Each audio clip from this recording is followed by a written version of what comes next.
Deeper Meanings podcast will now commence.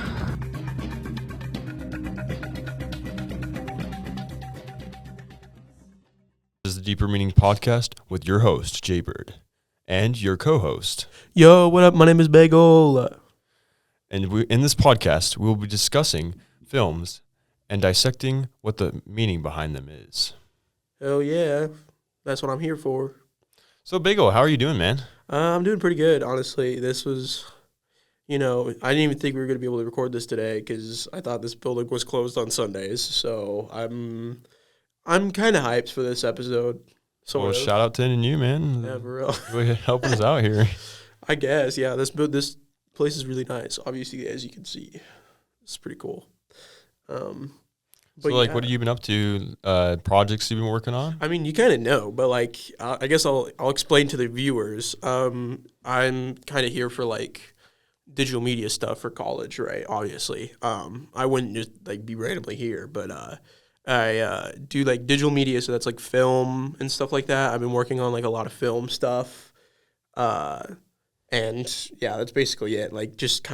I have a few design stuff I'm working on, but just kind of and then I guess what are you working on? More obviously this, but So yeah, I'm working on this podcast, and I'm also working on my own manga at the moment, and taking a lot of business classes. So yippee! I know about that. We're roommates, so that's how we kind of we got to know each other last year, and now we are friends. Yeah, we both loved film, animated film, and we want to make it. We're sort of acquaintances, I guess. Yeah, we just met yesterday, actually. Yeah. He honestly just called me up. I didn't actually know who he was before this, and so this is okay. Yeah. Okay, now we'll give the synopsis of the film for us. Okay, Bagel will be doing this. I gotta pull it up, guys, because we don't know how this film goes. Oh, that's loud. Ooh, guys, spooky. So the synopsis goes, in 1988, the Japanese government drops an atomic bomb on Tokyo after ESP experiments on children go haywire. In 2019, 31 years after the nuking of the city, Kaneda, a bike gang leader, tries to save his friend Tetsuo from a secret government project. He battles anti-government activists, greedy politicians, irresponsible students, and a powerful military leader until Tetsuo's supernatural powers suddenly manifest. A final battle is fought in Tokyo's Olympic Stadium, exposing the experiment's secrets. Ooh. What a good film, bruh. I know. For real. Yeah, it was such a great film. It's heard to be one of the most well budgeted films that they produced back then, and had so much amazing animation to it. I mean, okay, so going off of I had watched if any of you guys have seen it, Ghost in the Shell, right? That film was yeah, it's good. I'm not gonna hate on it right now, because that's obviously not what we're talking about. But Ghost in the Shell was just kind of one of those films that I was expecting more out of. And so going into Akira, I was already kind of thinking that, right? I was already having that mentality of oh, I'm not going to like this because it's this older film that has a lot of it's more of a symbol. It's more of a symbol, right? That's a big thing with that film, is that it's symbols all around. So I thought I was going to watch that film and be ugh, this film is not what I expected. I was truly blown away. Jaybird remembers this. I literally had my mouth gaping open for the whole last half hour, just because of how amazing that film is. If any of you guys have not went and seen it, that is a film that you need to watch right this second. Turn this shit off. Go and watch that film. It's on Hulu. It is fantastic. It is phenomenal. My favorite part is all the explosions. I can imagine what it would take to draw all of those frames and stuff. It'd be crazy because it's hand drawn. You're not having the computer. It's computer CGI. software is, well, even with CGI, you're still drawing it, but the thing about it is that hand drawing is instead of being able to reuse assets from certain frames, right? That was a big thing that you can do with computer software. You have to redraw everything from just the reference of that frame. So you are doing so much more work and labor over the anime process. And so like it is crazy, especially like obviously we're going to get into it, so I don't really want to like spoil the podcast, but there's this one scene, like one particular scene where like it is probably one of the best animations I've ever seen in my entire life. And people who've seen Akira know what I'm talking about. Like it is so like you're not expecting it. I mean, you've read the manga before and you'll kind of talk about that a little bit more. But since I had like no information other than the fact that like I know that it's like it was like an ESP movie about bikers. Like that was like Bro my thought it was just bikers. That's what I'm saying. Around. I thought it was like that. That was like a main gripe that I had with the film originally too, because I was like, I don't want to watch this if it's just gonna be like a film about a biker. You know, like I don't want. I don't know. I just like didn't want to watch it because of that reason. But like, yeah, I think having that negative output going or like input going into the movie made the movie like all that more enjoyable, like low key. All right. Yeah. Well, let's talk about the favorite scenes. Oh yes.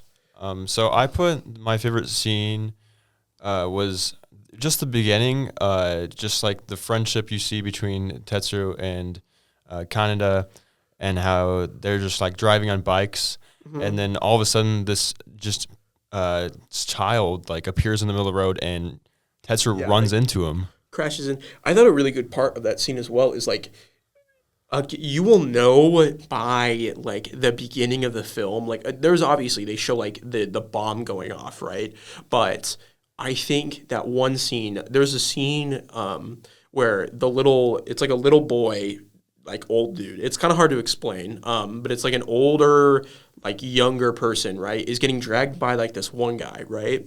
And there's like he gets caught like kind of like pulling this guy away, right? And just gets shot to oblivion. Like these guys will like literally like fire probably like a round or two or like a magazine or two into him, and it is like by this point the film will not hold back on the violence or anything. Like it is like straight up like crazy stuff that happens. And I think that's especially then, after that scene, you get to see the little boy, and then Tetsuo literally crashes into him, and then he like explodes, right? Or like not the boy, but like the bike explodes. And it just like gives like way more to like number one, the idea that these beings are like powerful, right? Like just like putting that originally, and then number two, like like just like I said, the movie's not going to hold back. It is not going to hold your hand. It's not going to treat you like a little baby. It's going to treat you like this is literally what's going on in the film, and these people are dying. Like, and I think it's such a powerful thing to just start out a film and have that be like your opening scene. Well, I mean, I didn't come into this film thinking there was just bikers, but I really love the bike, just like the designs of the characters, where you have like the pill on the back of Kaneda's jacket, and then his bike that's like red. It just looks so cool, like the aesthetic of like what's going on at that spot. Oh yeah, like that red bike, I low-key want it so bad. Like I'm gonna get my motorcycling license just so I can buy a bike that looks exactly like that. I mean, obviously they don't make bikes like that, but like you can make a bike like that. I've seen like people do it online or whatever, and I'm just like, that's what I want, bro. Like that's so cool. Like I don't know, like it is just a very like kind of like you said, like very design focused of like characters. I mean, like Tetsuo has like the biggest forehead in the world, bro. You see this bro's got like like the finger test that people do. Bro's got like 4 hands on it, bro. But yeah, that's a really good scene. I feel like another good scene. So we have a little paper right here, guys.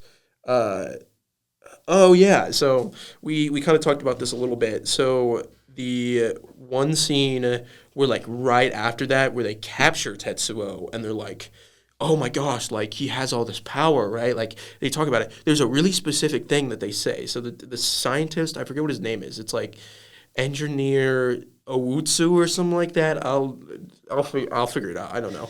But he says that he has the same pattern as Akira, but inverse, right?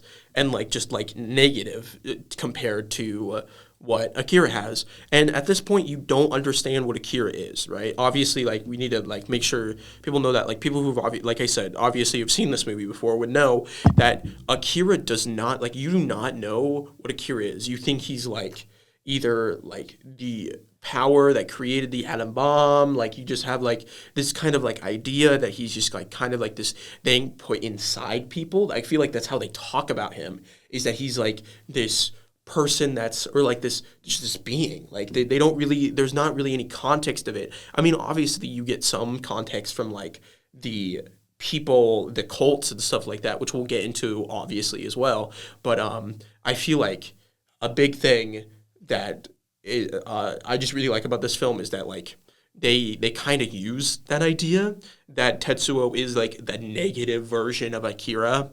And it, you know, obviously, like I said, we'll also dive into that. But yeah, I just want to know what you kind of have to think about that too. Yeah, it's just it's very interesting what how they just take in this character Tetsuro and just kind of take him in with, like, you don't get really context of what's going on, why he just got taken in after just hitting this kid, and, like, he experiencing, like, trauma from this, and then, you know, you got Canada and he's like, hey, what are you doing, like, why are you stealing my friend? And yeah, they just take him away in a helicopter. Yeah, Canada, you know.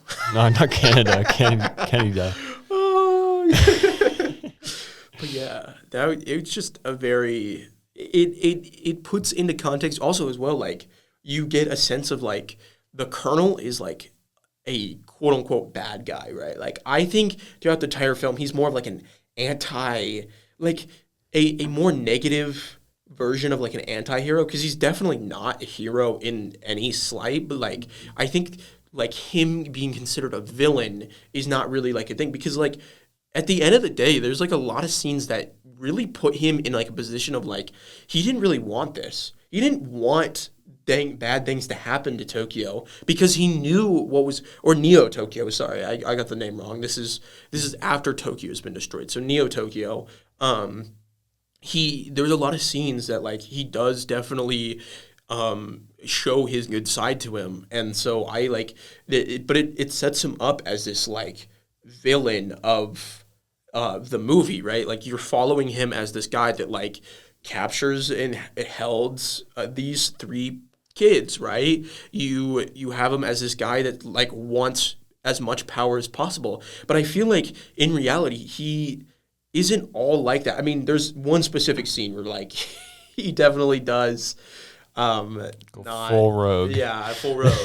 That's a part of another favorite of our scenes. But it's just, like, it sets his character up as well, and it also sets up, like, the children themselves, right? We don't get, like, the third child, right? We don't get her until, like, maybe, like, a scene or two later, but it sets up this, like, what's his name? I forget what the name of the kid is, but the like, the fat kid. I don't know how to explain. He has like arthritis, and so he, like, moves in this, like, little ball, kind of like Professor X in the new Doctor Strange movie. If you guys have seen that, where he's, like, the bumper car, but, like, it's, like, kind of similar to that, where it's, like, he travels in this, and it gives you kind of this idea of, like, the these people are strong. Like, these kids, whatever has, like, been happening to their bodies, right? Like, whatever's in their head, like, you know, ESP and, like, whatever, like, these scientists have been giving to them, they're still strong. They're still very strong people. And we'll also get into, like, other things that they do, but, like, I think, like, a really cool thing is that they do show that really well. There's also, like, a really big scene with, like, the one that, like, got away, where he, like, screams and he breaks, like, all of the windows. Do you remember that? Yeah. And it was really cool. But yeah, I just wanted to talk about Colonel a little bit more. He doesn't really have a name, but they call him Colonel. So yeah, and I think that segues back into, like, what happens next in the film, which is, you know, Tetsuro starts to, like, develop these weird powers, and these three children that we meet, that they look a little too, like, they're young, but they look old at the same time. It's kind of a weird combo.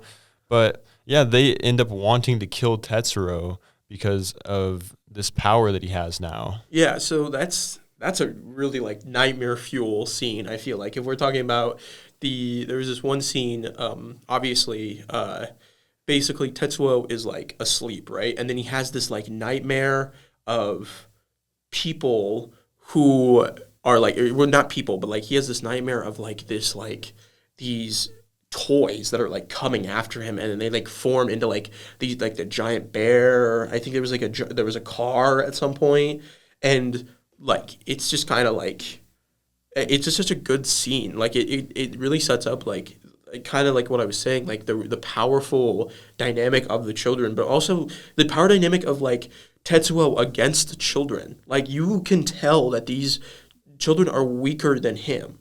They are definitely like he is like one of the strongest people and has become one of the strongest people over like the course of like what 2 weeks in film, right? Well, he doesn't really know what's going on as well. Yeah. He's just like, well, okay, I have powers now. Yeah, like, and I think that like definitely like really sets up like that whole idea. Like they still care for Tetsuo even though they've only just met him because they know what he went through. They understand that like this is like not tough stuff. I mean, they're kids that are like practically old now. Like I mean, obviously at this point they're like what, 40 years old because they were around the time when Akira was alive. So they're still like decently old, but like they've never actually had childhoods. They've never grown up, right? And that's like a big thing too. Is that like these people have been children for like so long, and like originally I thought that like the ESP and the experiments that they were doing were literally killing them. Like that's what like my main idea was. But I don't think that's like entirely the case. They've obviously aged a lot, and I don't really know what point I was getting at. There's, I just remember that we were talking about that, but I had something and just like kind of like feeling out like how the children work. There's a really unique line that I remember when like Tetsuo steps on like glass because his like this what is this called?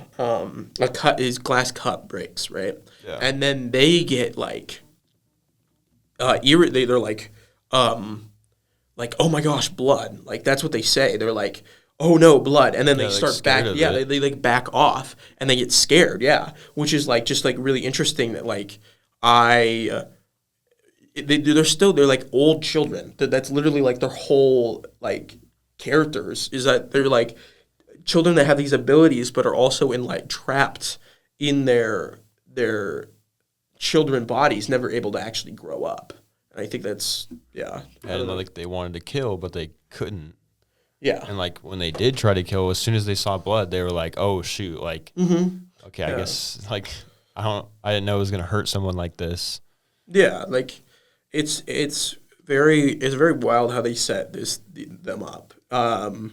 And just kind of having that I feel like also as well, like this is a part of Colonel's character that I really like. He cares for them. And that's like a big thing of like you think he's a villain, but like in reality, like he really truly cares about these children that have been put into this program, and he wants them to live. He wants them to survive. And it's very apparent of like the way he treats, especially there's a part where he treats the scientist horribly because like he like asked the scientist, he's like, you knew this was going to happen. Like this is a little bit into like Akira going overboard and like going away from the actual like building itself. This is kind of like right after he got attacked by the kids. He kind of goes into and tries to like kill the kids. But something that, like I said, like Colonel really cares for these. Oh my gosh, I like lost my train of thought like while I was talking. I did not mean to do that. Colonel like really cares for these kids, and it's in this. Yeah. Okay. So yeah. Sorry. Let me go back to what I was saying. So the scientist. Yeah. Sorry. Little spiral right there. Kind of going into like different rabbit trails. But the scientist is like, you knew this was gonna happen. Like you knew this, and he's like, well, for like scientific, like thought, like, oh, I needed to like do this because, and he's like, you idiot, and like throws him. And it's like you can show that like he cares about everything. Like he cares that this is happening, and he wants to be able to like protect these things from going on. And it just feels like the people around him don't realize that. But yeah, I'd say a good relation to that is if you guys have seen Stranger Things with the 11 character, and I forget what his name is, but the like basically the scientist guy that's like controlling 11. He like acts as a father figure to 11, but like realistically wise, all he really wanted was to like control her power. That's and I true, think that dynamic is really relates a lot into this dynamic of having these, the three characters that are these little kids never got to grow up, and they like have powers, they develop powers, and he's controlling them, but they also have free will where they're trying to kill Tetsuo because they don't want him to have lots of power. Yeah. But let's talk about a different scene now that we put on our list of favorites. And this is the big fight scene where the satellite shoots Tetsuo's arm off, and the general was actually the one that commanded this. Yeah. I think what's really interesting about this scene, we watched a video or two before this as well, just kind of like going into a little bit of like the explanation into what's it called? Kind of what happens here. They bring up a really interesting point where the shot down only destroys Tetsuo's arm, and I think this is what my theory is behind that, is that Tetsuo's power was like not fully formed yet until this moment, right? Like I think that him losing his arm, it wasn't fully formed. But I think like he almost gets hit by it like once or twice. I think honestly, what that is representing is that he would have survived the laser no matter what. And I think that's like they don't really show it all that much. I like that. That's just how I feel. Like I feel like because it was only his arm, he was like under the whole laser, and he like only his arm got demolished. And so like I genuinely believe like Tetsuo was basically immortal at this point. Like he could not die. And I think them doing all these things, so like during this scene as well, like Kaneda is like blasting him with like a laser, I don't know what they call it, like a laser rifle. Yeah. And it runs out of juice by the time he actually like hits him. And I think these are just like representations of like Tetsuo can't die. Even when they have like a actual plan, something always goes wrong. And I think this is like, it's not everything always goes wrong. It's just like genuinely they can't kill him. I like that's like my belief is that like that's just a representation of like he is a god.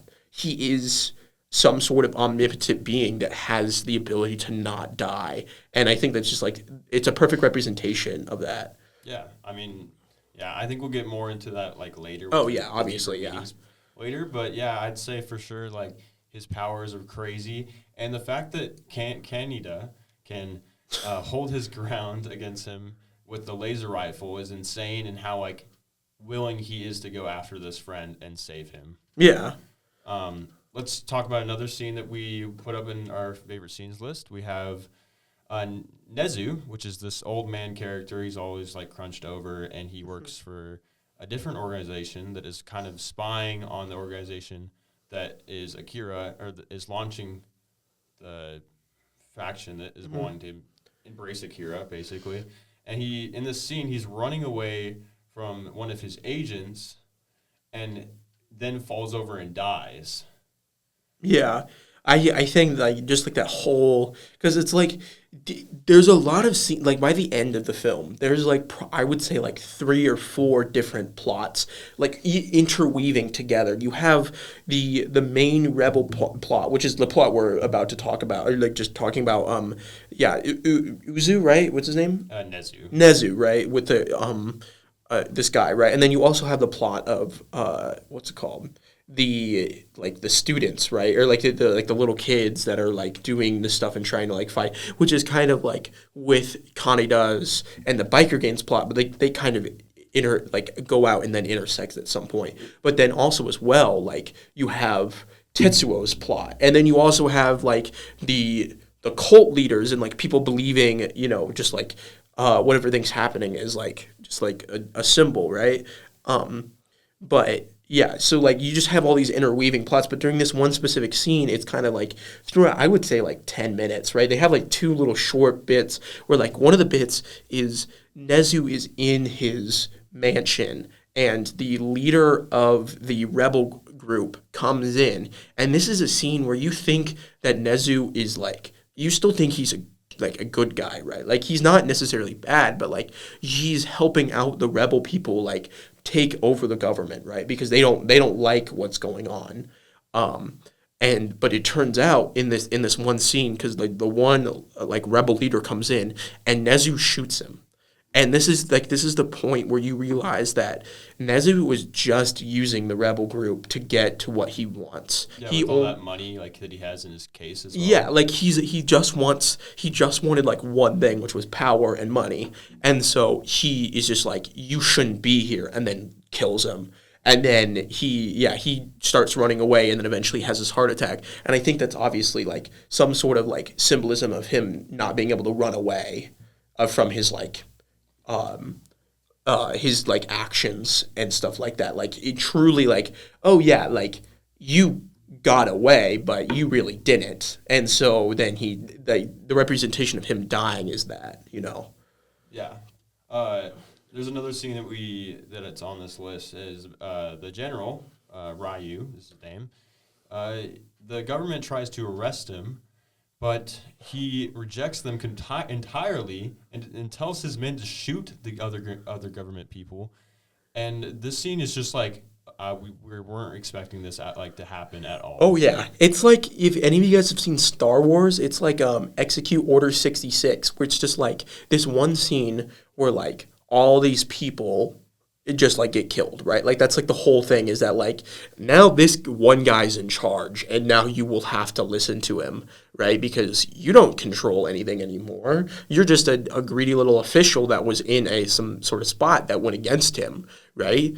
And so like it's just kind of like really powerful as well, because like it's literally not even him. Like the colonel does not really, he just tells his men to shoot him, and then they do it. Like these people, like obviously they know that like this whatever official is like is making him get arrested, right? Because there's like I think like 10 people on their like board of government, right? Like form of government, and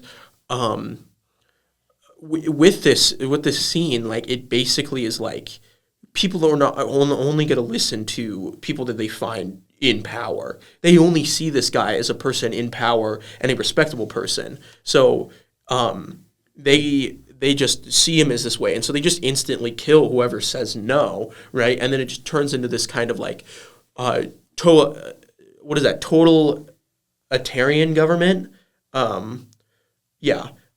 Totalitarian government. That I can't. Oh my gosh! Like I'm like trying to like think, and I'm like, yeah, it's just like he becomes this like. Yeah, it's like totalitarianism government. Yeah. Government that is enforcing their rules with force, and they're going to have it no matter what. Mm-hmm. And this is like the fight back between Ryu and the other government officials that, as well, just wanted to control power. That's everybody's just wanting to control power in this film. Which is, I feel like a really good, like it just feels like very apparent, like the movie of Akira is all about power dynamics. You know, the difference, I guess we'll get into like a little bit of like how Tetsuo's and Kaneda's relationship is like that. But like just like the three kids in Tetsuo, you know, like I was talking about, their dynamic is these guys are originally brought as like really powerful people. Well, then Tetsuo becomes more powerful than them. And then you just get like the colonel being literally powerless against all of the government officials, right? Because he like asks for more money and they're like, no, right? Because they don't want his program to keep going. But like they, what's it called? Yeah. Okay, now we're going to go ahead and give you a break real quick and get a word from our sponsor, shall we?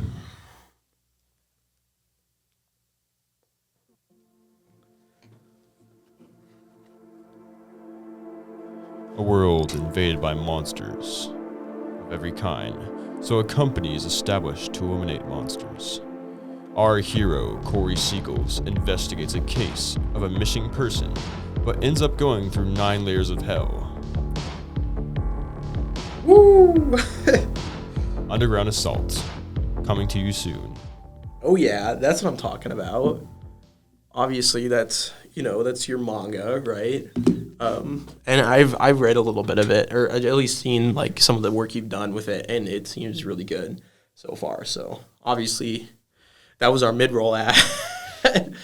But yeah, I kind of like what I was talking about a little bit ago. Just like the Akira is just all about power dynamics, and like like just recently, like the colonel was powerless against the military or like the government, right? But then it completely switches, and it becomes he's more powerful than the what's it called? He's more powerful than these guys and is able to control them and control the rest of the entire military. But it's just amazing. But anyway, I guess I'll introduce this. We're basically going to go into more of the deeper meaning of the Akira. Yeah. So I guess we can just start with whatever we had written down. So I kind of mentioned this just a second ago, like Kanida's and Tetsuo's friendship, right? So this is basically a power dynamic in with itself. There's a few scenes where they go into like at the very end they go into the childhood of Tetsuo. Tetsuo is a new student that comes into the but school. he's like his parents left him, right? Like that's the whole idea is that he became basically an orphan at that point, and Kaneda became an orphan at that point as well. And so how their relationship dynamic works is that Kaneda is Tetsuo's protector, right? Is Tetsuo's hero, does things for him, is the person that like fights people for him. And so during this whole thing, Tetsuo is like very much so like it's not that he dislikes Kaneda, but it's like he resents him because he feels like he's not powerful enough. He doesn't want to be protected all the time. Yeah, he just feels like and they perfectly explain this in like the one friendship scene that they show of. I think it is like in Tetsuo's like mind when like Kaneda is like right out in front of him, right, and he's like the whole scene like crumbles around him. Oh yeah, I totally know what you're talking about. Yeah. And it's just a perfect representation of that. And then, like I said, this is a play on such power dynamics, right? Kaneda is more powerful than Tetsuo at the beginning of the film, but then there's the switch. And Tetsuo references it a lot in his speech. Oh, I don't need you anymore. You don't need to protect me anymore. I'm the hero now. And that's such a big thing because like in reality, Tetsuo isn't even the hero. He doesn't save anybody. He just kills people. Like that's literally what happens. There's a scene where he murders like one of their like all time like best friends, and so it's and the bartender as well. Yeah, and so it's just kind of like it kind of goes into the idea that Tetsuo is selfish, right? And this is where like the inverse of Akira's power comes into play. Tetsuo is using his power not for good. It may seem like there's a good reason behind it, but in reality, like the one of the child kids says this, right? It's the girl that says this. She says, you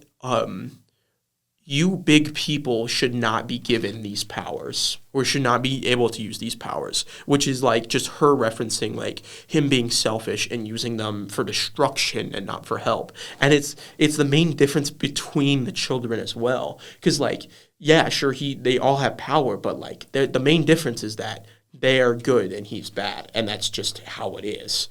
But yeah. I think you could go into as well as, like, how Tetsuo starts to get these powers and how he deals with them, or he goes and he basically goes over and tries to get drugs to like make sure they go down, and so he can have control over his power. And he ends up going to this bartender that was friends with Kaneda and the biker gang, and this place would usually be like kind of like a hideout for the biker people, and he buys the drug off of him, and then later we find out that he just killed him. So out of like control, and then the whole entire bartender's like place is just destroyed entirely. Yeah, it's a good scene to show that like Tetsuo is changed. Like I feel like that's a big thing too because it's such a big like I would say like they basically make it Tetsuo's like calm place, right? For like everybody to like come and hang out, right? And so him destroying that is just like symbolism for like they don't have that anymore. He doesn't want to have those places anymore because to him, they're not seen like that anymore. They're seen as these like places of hardship, places of Kaneda like constantly talking down to him. But yeah, I don't know if you want to talk about any more scenes about that or. I just thought of one just now. The friendship in the beginning, it also has them like riding on bikes, and how Canada has the cooler bike, and that Tetsuo wants to ride his bike because of how cool it is, and it's just like their friendship there is another thing about like basically Tetsuo's just really jealous of Canada and wants to be as cool as he is as well. Oh yeah. And I feel like there's like a very specific scene too where he escapes the lab for the first time and he rides Kaneda's bike and Kaneda tells him there's like multiple instances where he like shows he's like, you're not ready for this bike. You're not ready for this bike. And he's like, no, I could totally ride it. Like Tetsuo is just saying that. And then when he rides it for the first time, he makes it stall out because he doesn't know how to ride the bike. And it just literally shows like Kaneda was right. Like, there is a lot of things where, like, Tetsuo may resent him for it, but, like, deep down, Tetsuo knows that Kaneda is right. And I think that's the one thing that gets to him the most, is that Tetsuo acts without thinking. I mean, Kaneda, they all do it, but, like, Kaneda at least has, like, more thought to him, has more, like, bravery, has more, like, strength, like, internal and external strength compared to Tetsuo. Tetsuo can't protect the people that he loves, too. What would you say about the friendship of these two characters would be the deeper meaning behind them? I mean, I don't really know. I mean, like, I still see, like I said, like, that power dynamic of both of them. Like, I feel like that's a really big thing between them. I mean, you can kind of use the reference of, like, they're kind of like yin and yang, good and evil, that kind of thing, because, like, in trueness, but, like, I feel like that's more actually of, like, Akira and Tetsuo is good and evil, and Kaneda is just a relationship that Tetsuo has. And also as well, like, Tetsuo basically pushes everybody away too. And so like his relationships just get like shattered left and right. It's just it's really hard to like think about what truly Tetsuo's and Kaneda's relationship like truly means. Because I mean I'm assuming there is like more meaning there somewhere, but like I really only see like a lot of like not just surface level, but like kind of getting into it, but like I just don't really like find it all that often. I would say like what I took away from it as the deeper meaning was just the striving to be at the top. You have these two characters that are always striving to be at the top, and this happens to like everybody in life as well. Is you'll be striving to be really good at something. Like let's just say in school, you want to have like good grades, and you want to be the top dog, or you just want to be very popular, and everybody wants to be popular with you. But the realism is that like everybody, we're just humans. Like we can't become gods. We're just human. Yeah. And I don't know. Yeah. So tell us about the other deeper meanings that. Yeah. Okay. So I guess this is like a perfectly good kind of idea that like, it's just like kind of a perfect example, kind of what we were talking about. So there's our second kind of thing to talk about is like Akira, and like the idea of it being a god, right? Like Akira is more of a symbol to these people, when in reality it's just not. Like that's not what Akira is, and that's kind of like the big thing that happens is that like everybody believes that Akira is like a person that exists and like is a person, right? Well, I mean, at some point Akira did exist, but now Akira is just a whole bunch of body parts in a test tube, right? And then on top of that, what's it called? Kind of what you were saying, like nobody can be a god, right? Yeah. Like you're saying that. There's a really interesting thing that a character says. It's when Kaneda and then this girl named Kei are in a, what's it called? In prison, right?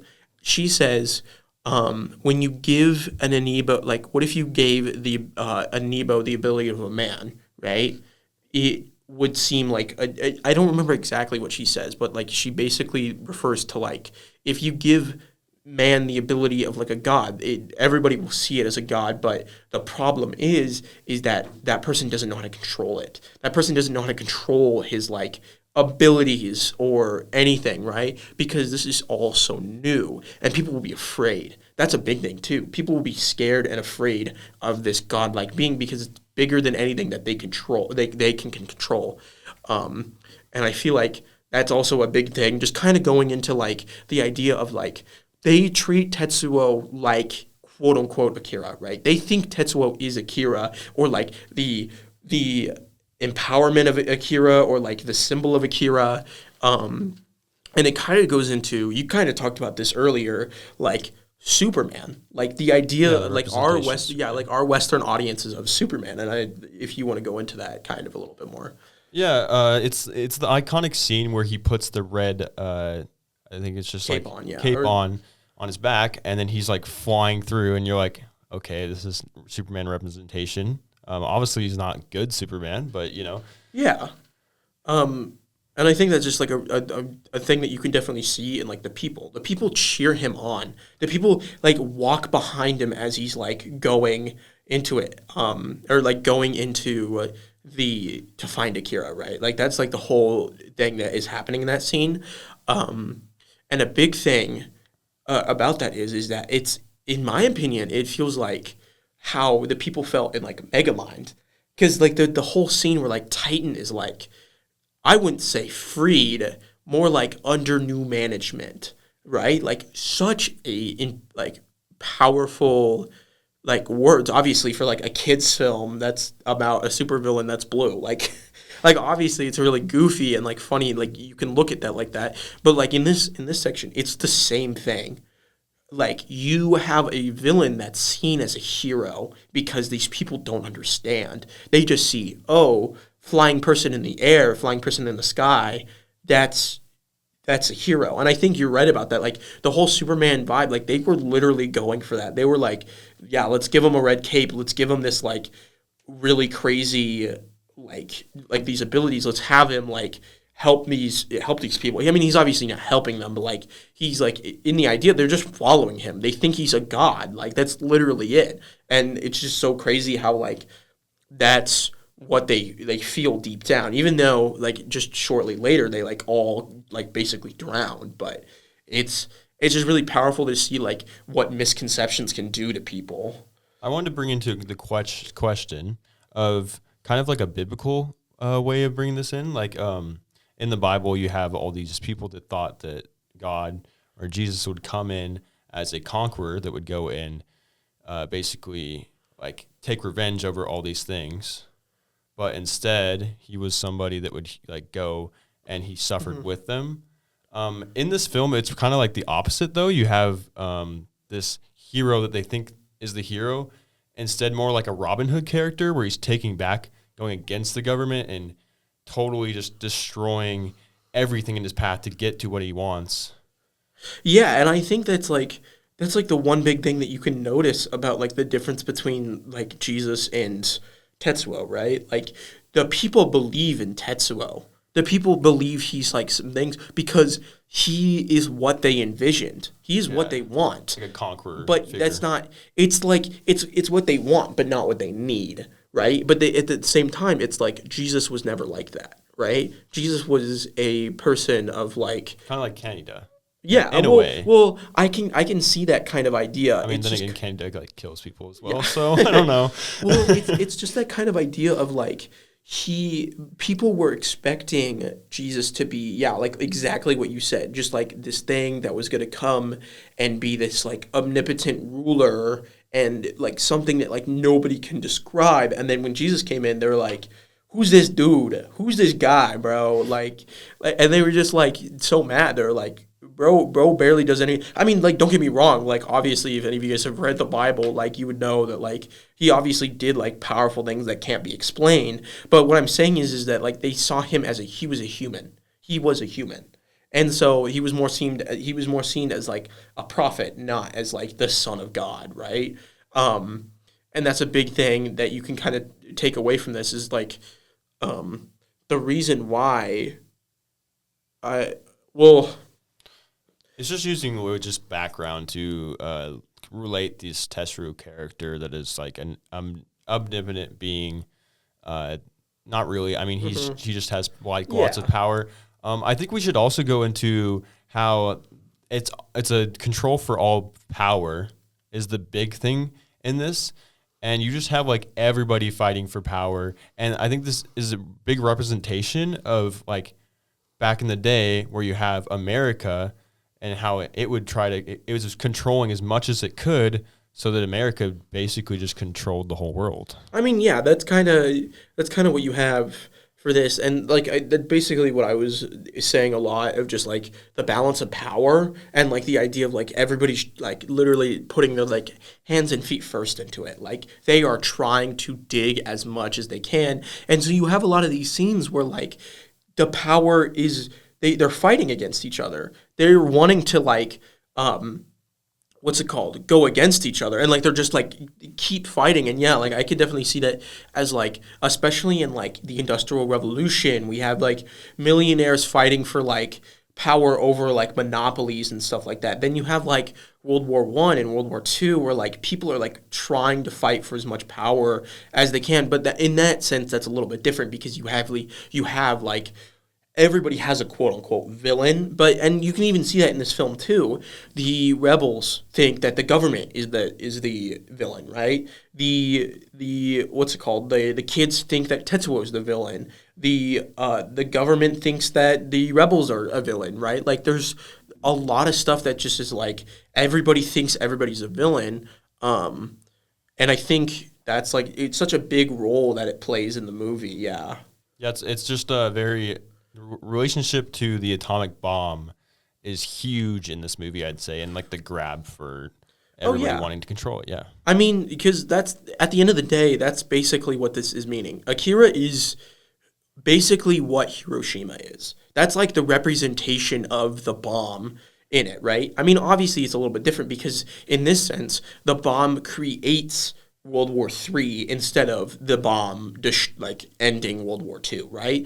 But this is like a big thing that this film talks about is just like post World War II anxiety. That's like the biggest point of this film and takeaway from this film, or like just like the deepest thing that you could get to is that this is a film built on what was happening in Japan during like post World War II, right? You have these people that are fighting against the government. You have these people that are, scared. They're confused. They're disoriented because you like basically not even thousands. It was like millions of people died in these blasts, right? And these are like the atom bomb before this was never thought of a thing. Like there was bombings, obviously, but the atom bomb was the biggest explosion in history up to this point, right? And so you have these people that have never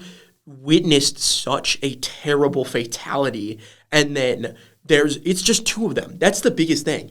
Two bombs destroyed over basically two cities.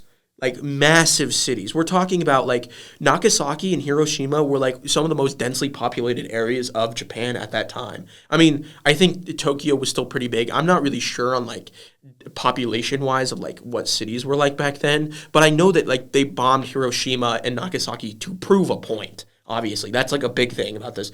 We can do this. We can destroy everything. And that's basically what America has done. They've shown that they could just go in and destroy everything, right? And I think, what's it called also as well, is the idea that after the atom bomb, right, Japan built themselves back up almost instantly, but there was a lot of hardships that came with that. That's why you have the biker gangs, like if Kaneda and Tetsuo, I forget what their biker gang is called. I forget what they call themselves. But then you have like the clown bikers or whatever like that. You have people like that. You have a lot of like like poorness. You have a lot of stuff like that. And so it was built up in such a short amount of time. And this is like something that happened in Japan that they built up basically over the next like 50 years, right? It went from the 30s to or not even the 30s, the 40s to the 80s in like, and that was it. Like the 80s became like, that was peak Japan, industrial wise. And so it's just kind of crazy to like, see this. I don't know, like what you want to talk about this, but I was going to bring in a good point, a quote from the Three Children. It represents, this quote represents very very easily the idea of how scared people were of the future. Here's the quote: "We know the future doesn't necessarily proceed along a course, but we ought to fight for the future because we can choose. It's up to us to find it." And that is the quote. And I think this quote is perfect to highlight the people's emotions of this film and what they were trying to do to achieve the whole film. Oh, yeah. Yeah. And I think it goes into really that the deeper meaning behind Akira is the post-World War II anxiety and the mirroring of Japan's warped and distorted state. And that is the deeper meanings. Thank you.